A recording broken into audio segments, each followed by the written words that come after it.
Robert, welcome back to the Scholarship GPS podcast. So excited to have you here again. For those who did not hear last time, why don't you introduce yourself?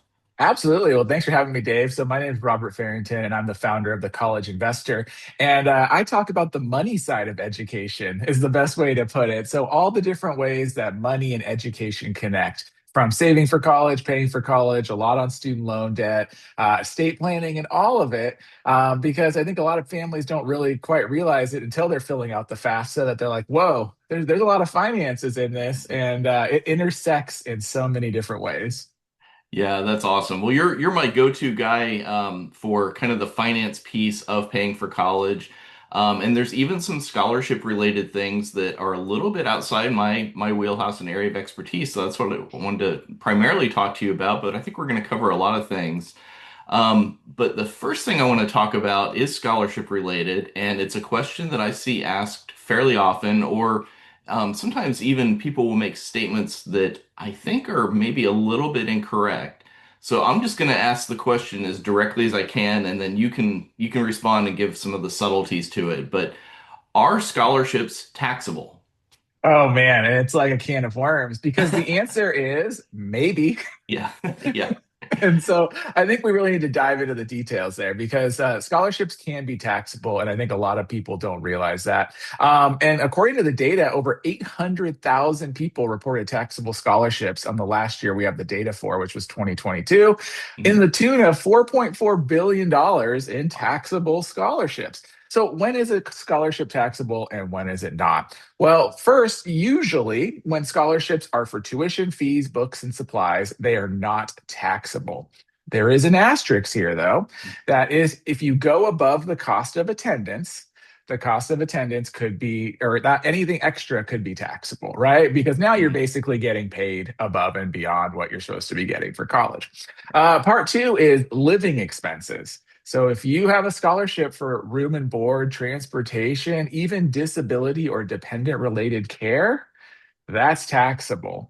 So you might have a situation where you have some taxable scholarship and some non-taxable scholarship for the same school because your tuition, your fees, your books, your supplies, not taxable, but the room and board side is taxable and you have to report that. And people are like, well, how do I get caught? Or how is the IRS going to catch me? Well, your school actually sends a 1099 to you that says this is what was paid for tuition and all the other things. And they can correlate that to any money you received on another 1099 miscellaneous. So, just because you think it's not reported, it's reported and you might owe taxes on that money. Yeah, that is what I thought. I thought that it was kind of one of those maybe, maybe not situations, and you laid out kind of how that works. Who is the person who's going to be liable for the tax? Is it the student or the parent, or is that kind of Yeah, so could be it's one or who the gets other? it's who gets paid, right? So for a lot of times there actually might not be a lot of taxes if it's the student, right? So the That was kind of student. where I was going. It's like students probably are not making a ton of money, so their tax bracket is at the lower end, right? Exactly. So, we're not talking about huge dollars in taxes generally. There's always going to be that 0.11 exception way out in the atmosphere, but it's really not going to be a high amount. But you do need to report that money that you get.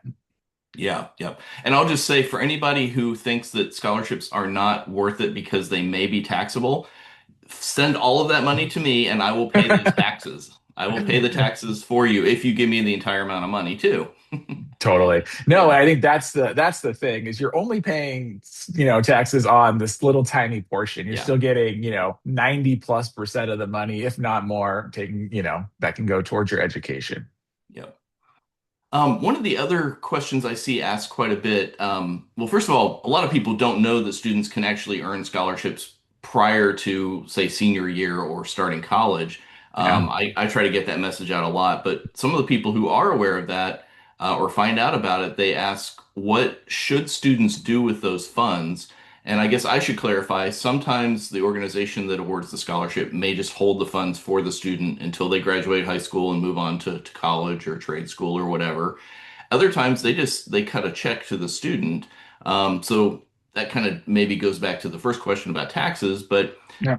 for when the student is getting these funds prior to when they quote need it, do you have suggestions for what they should do with it?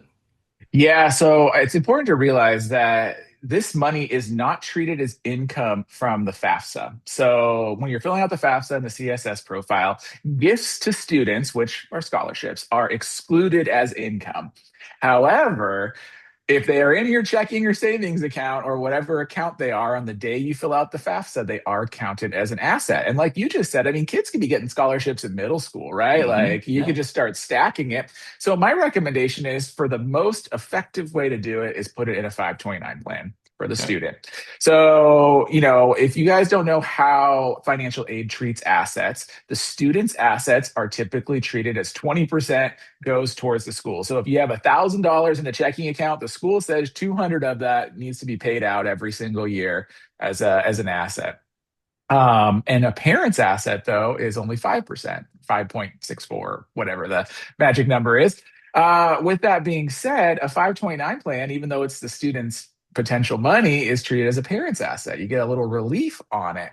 And so you also potentially get the growth of the 529 plan. So if you're an eighth grader and you got a $1,000 scholarship, put it in the 529 plan, it'll also grow and it'll count the least against you when it comes to financial aid in the future. And if you just keep doing that each year of high school as you're earning those scholarships, it's the most effective way to do it if the money is coming to you. Because again, if you're having it in just a savings account, for example, you still have it, but it's going to hurt you more on the financial aid side of things. Mhm. Speaking of 529s, is there an annual limit in terms of how much can be funded? Yes and no. Technically, there is no limit, but you are bound to gift tax rules that can go into the 529. So it is considered a gift. $19,000 a year per contributor this year in 2026. If you're listening to this in the future, the limits could go higher. But there actually really is no upper limit per se. You can just fill a gift tax return if you have tons and tons of money. Gotcha. This is a little bit more of a technical or procedural thing, but let's say a student, eighth grade student wins $1,000 scholarship, and they get a check in the mail and it's made out to them. Could they simply endorse the check over to the parent, to shift that burden from FAFSA at 20% to the parent at only 5%? Well, if we're talking an eighth grader, just deposit it in your checking or savings account and then transfer it into the 529 plan. That would be my Right, recommendation. right. Like, you don't need to get all in the nuance of transferring it over. It's not going to impact anyone either way, right there. That eighth grader might get a 1099 in the mail, though, and you might need to report that on your taxes as income because it's not being used for any tuition, fees, books, supplies in eighth grade. And so it would be Hmm. taxable at that point in Yeah. time. Okay.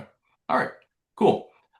You touched a little bit on this, but can we talk about how earning scholarships, particularly outside scholarships, how that affects financial aid? Whether that's through the FAFSA or what that might look like for student or families filling out the CSS profile. Yeah. So when it comes to the FAFSA and the CSS profile, the real place it hits you is on the asset line. It is considered an asset if the money's in your accounts, whether that's in a 529 plan, a savings account, and whatnot. If you are earning current scholarships and they haven't been distributed yet, you may need to report those to your college.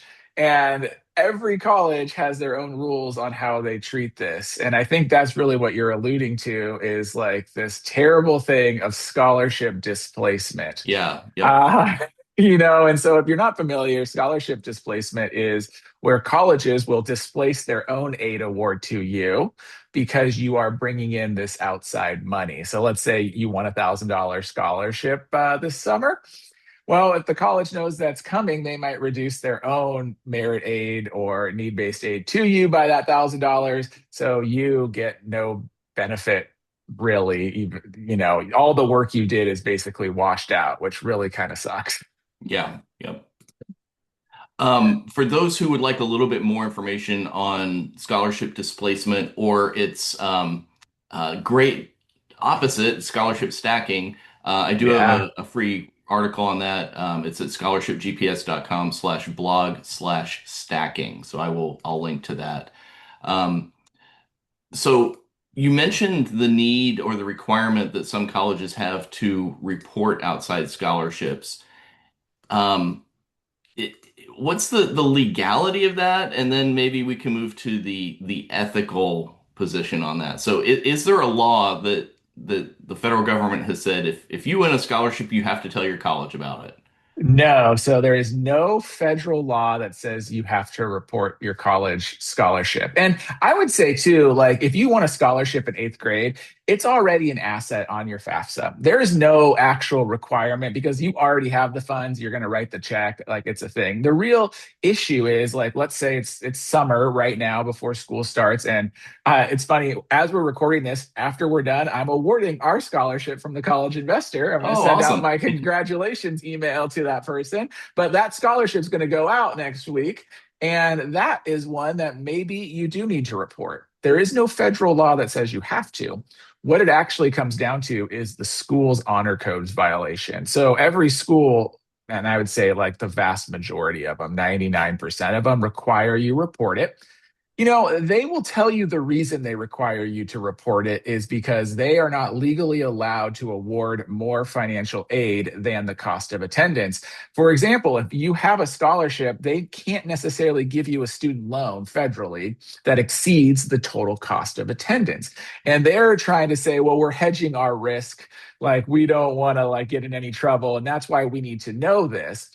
But a lot of them, as we've said, I think over the like 60% or so schools practice, and you probably have the latest data on scholarship displacement, and they are actually using it to tinker with their financial aid awards. And a lot of them say it's an honor code violation. And so if you don't report it, it's not that you're going to jail, but you could jeopardize your enrollment at this university. Yeah. Yep. Yeah, it's always good to know what the specific policies are at your college. And like you said, though, if a student wins something eighth grade, I might push it to ninth, 10th, maybe even 11th grade. 100%. All those old ones, the real ones I think you have to worry about reporting, like I said, are the ones you're winning right now going into college because Yeah. it might not have been on the FAFSA already. It wasn't Hmm. reported as an asset. And so it's like it's new. It's like basically new money the school doesn't know exists. And I think Yeah. that's where you run into problems. Yeah. I think that's a great way to think about it is have I already reported it via the FAFSA because it's been sitting in my checking account or my 529 or whatever, or is it new and so I need to tell them about it now? That's the perfect way to look at it. Yep, definitely. One of the other things I wanted to talk about, and this is related to FAFSA, and that is work study. First of all, can you tell us what that is, and then more importantly, like if a student as part of their FAFSA award letter says you're eligible for work study, does that mean they're guaranteed an on-campus job? So I call work study fake financial aid. And so a lot of colleges award work study, and it's a real thing. So let's not dismiss it. But they're subsidized campus jobs is the best way to look at it. And so the federal government can get a little bit of, or sorry, the federal government awards a little bit of money to the colleges, and the colleges use these for jobs. And you think of these things like campus bookstore or a clerk in the admissions office, or, you work in a department. They're these kind of like small time clerical jobs around campus. And the colleges are getting a little bit of money. And so they offer these jobs to students as financial aid. But there's a few key factors that you need to know. Number one is you have to work. And so this money will not be available for you before the bill is due. You're going to have to get your campus job. You have to get the job and you have to work the hours, and then you get your paycheck 2 weeks later, and then you'll get that money. And so it could help you offset books or the cost of food or something, some supplies, but it's not going to be there up front, and you have to do the work.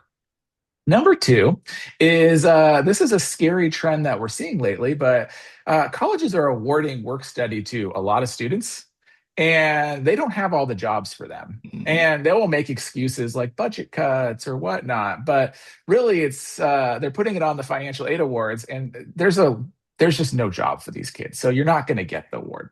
Number three is these jobs don't pay the best. They Mhm. are usually minimum wage or very close to minimum wage.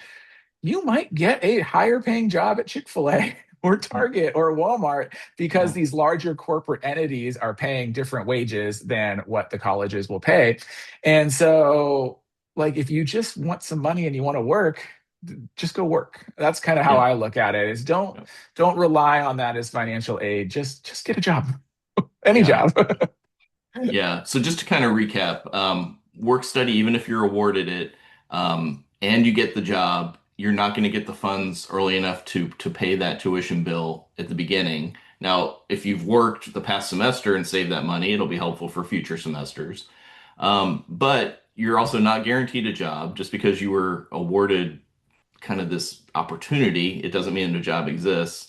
And it doesn't necessarily pay very well.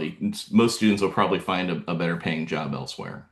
Exactly. And I think that's the key. So, like you said, if you're a sophomore and you had the job freshman year, you might have a little bit of money. But if we're talking to upcoming freshmen, never had a work study job before, you're not going to have that money day one and you're going to get it. And then, just like a regular job, too, if you call in sick, if you don't work, if something happens, like you get fired, you don't have the money either. So, Yeah, yep. So this question I pulled actually from a Facebook post that I saw, and it's kind of specific, but I think it might point to a more general principle that would be helpful for people. So this person asked, they said, is it normal for a student who scored minus 1,500 on the FAFSA to still owe $10,000 for the year and only get offered $1,750 in a subsidized loan? So a little bit to unpack there, but when first of all, what does a minus score on FAFSA mean? So the FAFSA calculates your student aid index or SAI, and it is a range of negative 1,500 being the lowest to 999,999 being the highest. And the idea here is to put a number on your financial ability to pay for college. And so zero and below, so negative numbers, are the highest need for college. Like they have no money. The negative scores, the lowest being at 1,500 unlocks a full Pell Grant, and it just translates or shows to colleges that this person has the most financial need of any person that we had done the FAFSA. So when you say that subsidized loan amount, it's actually the exact correct amount of a subsidized loan because, first off, I think a lot of people don't realize that federal student loans for undergraduates, they have limits and the Hmm. limits haven't changed since 2008. And the total limit is $5,500 per year, 3,500 of it, which can be subsidized. But when you reference that Facebook post, well, 3,500 per year divided by two, one each semester is that $1,750 in subsidized loans per semester. So then you get to the next part of the equation. Well, is that normal? And I will tell you that, colleges don't have to meet your need. I Hmm. think a lot of families go into this, paying for college and applying for college under the assumption that like somehow colleges will just always like cover the difference or something. Yeah, I might take some loans, but like if I have a low SAI or whatnot, they'll cover the difference. And there's no law anywhere that says they have to meet your financial need. And depending on the school, like they some of them have very clear policies, they don't. Some of them have clear policies, they do. Some of them say like we do no loans, we do grants. Some of them, they all have their policies, and that's the hardest part of the applying for college game, in my opinion. Because I also think a lot of people are very misinformed about where the $8 come from. Hmm. And maybe we should talk about that for a second because you fill out the FAFSA and the FAFSA unlocks the Pell Grant. And the Pell Grant is up to 73.95 a year for the negative 1,500 person. But that's, in my opinion, one of the smallest dollars of financial aid that you can get. Some states offer state grants. I'm in California. We have a Cal grant. I know Georgia has like the Hope and Zell Miller. All these states have their Yep. own grant programs as well, but they're also relatively small compared, relatively to the price of college. If you're going to a community college, it might be everything you need. Yep. But if you're going to other schools and you're living on the dorms, they're relatively small. Then we get to the next bucket of aid, which is like the universities themselves. Hmm. And typically that's going to be the largest dollar value you get. Yep. These university scholarships, their merit scholarships, their need.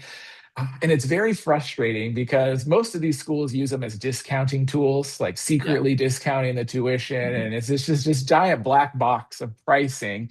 But that's your largest dollar. But because it's the college's dollar, it's also the most like we can do whatever we want Yeah. dollar. And yes, Yep. they do have policies. So like it's not just anything, but they also can be, they can bend and break their own policies. They can change the rules and they can and do what they want to do. I think the frustrating part, though, is that generous college based scholarships are mostly at private schools. Not all of Yeah. them, but mostly. And Hmm. so when you hear the refrain, like my public college, well, they also might not offer the most generous aid packages Right. as well. And I think a lot of families don't realize that when they're going into this. I mean, you and I do, we do this a Hmm. lot. Hmm. And then that's where the outside scholarships really come in because that's kind of the fourth bucket there. And after you do this, the federal, the state, college, you got the outside private scholarships, which there's so many. And yes, there are some fantastically high paying ones, Sure. but Yeah. a lot of them, are probably in the 500,000, $2,000 range, but you can really start stacking those up Yeah. as well. And depending on the college you want to go to, that can make a very big difference as well. Yeah, absolutely. Yeah, and I think one of the things you said there is something that I've tried to reiterate over and over, and that's parents and students really, I think, often overestimate how much aid they're going to get, whether that's financial need-based aid or merit scholarships from the college. And then on the flip side, I think a lot of people underestimate the ability of outside scholarships to help pay for college. Um, every student's situation is different. Like I've worked with students who funded 99.9% of their college through outside scholarships. I've worked with other students who, like you said, the bulk came from merit aid, and then they kind of supplemented it with outside scholarships. So this is not a one size fits all situation, and it's not even a one size fits everybody in your category. Because like I've worked Yeah. with a class valedictorian who was only offered $1,000 from the school that she wanted to go to. That's Now wild. we worked together and we pivoted. She applied for a different college and applied for their presidential scholarship, which she ultimately won. So happy ending to that story, but it's one of those things that, just because you are a class valedictorian, you don't know that you're going to get a lot of money. I mean, it's not automatic. With a few exceptions, there are some colleges where they have a grid on their website and says if you have this GPA and this test score, you are guaranteed this amount of merit money. And if that's a college you want to attend and you hit those scores, that's fantastic. You go in pretty much knowing what to expect. But it is for everybody else, it is a little bit of a black box. And you're right, they have their policies for scholarships and aid. And sure, they can bend those rules a little bit, but a lot of times you just don't know. They're You just don't not very even transparent about it. exactly. And I think it's the whole thing. I mean, it's like there's 2,000 colleges or so, and it's like there's 2,000 rules to play by. And Yeah, yeah. like, and some of them, like you said, are extremely transparent. But Hmm. the vast majority, it's a black Yeah, box. Like you yeah, don't know, and you have people inferring, and have all the guesses and it's very hard. And even yep. the I would say even the ones that you see today that are like we are offering free tuition for families that make under $250,000, but there's an asterisk at the end of that sentence, and then they'll go to the bottom and what's the asterisk say, and it says like, well, normal income and assets. And it's like, well, what does that actually mean? Because even Hmm. they're hedging those bets Right. on like who's going to get that award. Yeah, yep. Yeah, for that kind of offer, I think that they're trying to make sure that somebody with the foresight a couple years in advance doesn't quit their job making Yeah. $4 million a year so that they would qualify.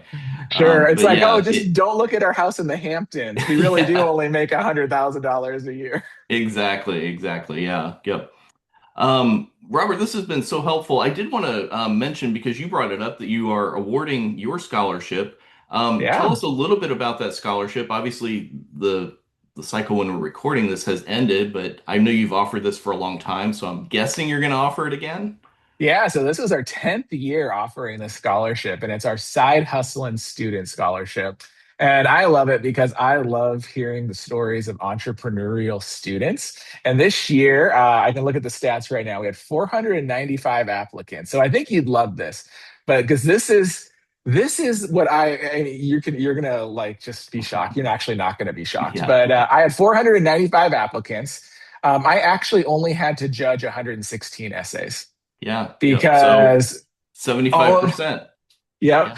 We're totally like we had some lates. We had people submit their emails with no scholarship attached. They sent the wrong format. They didn't include it. We had one duplicate. They sent their scholarship twice on 2 different days. Don't really understand that one. A lot of didn't answer the prompts. A lot of really badly formatted ones. So like if you're gonna send me like one text, and I don't want to call out any company's name, but it Mhm. is one of the automatic services. And I can Yep. tell you 100% of the time when it's that automatic service because it removes all the formatting of your essay and it dumps it in a giant block of text. So, guess what's not getting read is a giant unlegible block of text that comes Hmm. from one of the major services that you probably paid $20 a month to sign up for or whatever Yep. it is. But anyways, so we had 116 to judge and we had a lot of great stories. But I actually really like that part because these kids are doing like really cool things. And it's $2,500 we give, and then we give $1,000 runner-up one just because I started that like 5 years ago because it got really hard to judge some of Sure. Yeah. some of the Yep. stories. But we enjoy reading it. I have my family reads them. We all sit around and just take a look at what these kids are saying and doing. And yeah, So again, knowing that we're kind of between cycles here, at least in the past and anticipated for the future, who is eligible for that to and apply? anyone's eligible. So we don't block anyone. We get a mix of a lot of high schoolers, of course, but Hmm. we do get some college kids that are still doing their thing in college. You got to be in the United States, I guess that should be a thing. But yeah, everyone's eligible. We'll open it again on January 1st of 2027. I close my entries on March 31st, and that gives me Okay. enough time to read 100 essays over the following three Yeah. months. Yep. And then, yeah, then we do it on July 31st here every year. So Well, thank you for sharing those stats because you're the third person I've had on recently who has offered a scholarship. And I just want parents and students to hear these numbers. You know, yours worked out to roughly 75% of the applications you received were just thrown out because, they didn't follow the directions. that's it. And that is such a common theme. But the other thing I want to point out is even if 100% of those were legit good entries that you could still judge, we're talking about like 0.01% of eligible people actually bothered to apply. Totally. Sure, Coca-Cola, the $20,000 Coca-Cola scholarship gets lots of entries, but the college investor scholarship got less than 500. I mean, the competition is not as fierce as people really think it is, right? Completely agree with you on that one. And especially when you get to like I call them the real scholarships, not the lead gen scholarships. I don't know how you like to break them down, but you see these lead gen scholarships, $1,000 a month and whatnot. And, those are more like lotteries, in my Yeah. opinion, is like, they require no effort, but like at the same token, like you're in a big pool. I think of scholarships that actually do require effort, you're really not in a big pool of competition. And Mhm. if you have a good story and you put in a little bit of time, you have a good chance of getting them. Yep, absolutely. And yeah, I talk about those what I call them weekender scholarships. I feature those no effort, no essay scholarships on my Saturday posts. I feature them because at least the ones that I featured, they are awarding prizes, so they're legit. But like you said, they Sure. are like winning the lottery. So I tell the families I work with, look, you're gonna get some spam from this. If you're okay with that, it's worth entering because you put your hat in the ring and you might be the lucky winner. But that's not where we want to focus our effort. We want to focus on applying for these scholarships that require something, an essay or a video or a project. So, yeah. Yeah, exactly. And honestly, like like I said, if you have a good story, like it really does shine through. Like Yeah. I've read 100 plus essays, and it's like, oh my gosh, like when you have when you nail it, it's like it's your shoe in almost. Yeah. Yep, for sure. Robert, this has been so informative. Lots of great information that I'm going to be able to just save this and copy and paste in replies to people on Facebook when they're asking these questions. So fantastic, and I'll tag you so that you get credit for all the great insights here. Anything else that you'd like to mention before I let you run? No, I think this has been fun. I think the financial side of scholarships has always got so much nuance. This is one area where the rules haven't changed a lot. And so I will always put the asterisks on there, though, that Sure. like your mileage may vary and your tax situation may vary. Yep, absolutely. By the way, where can people find you? Absolutely. So you can find us at thecollegeinvestor.com. You can also find us on all the Facebook social profiles, video channels. We have our podcast as well. So, wherever you prefer to consume your media these days, we probably have a chat form there for you. There you go. Robert, thanks so much for taking time out of your day. Congrats to your latest scholarship winner. And when your next round launches, I will be sure to let people know. Sounds great. Thanks, Dave. This has been so fun. Thanks.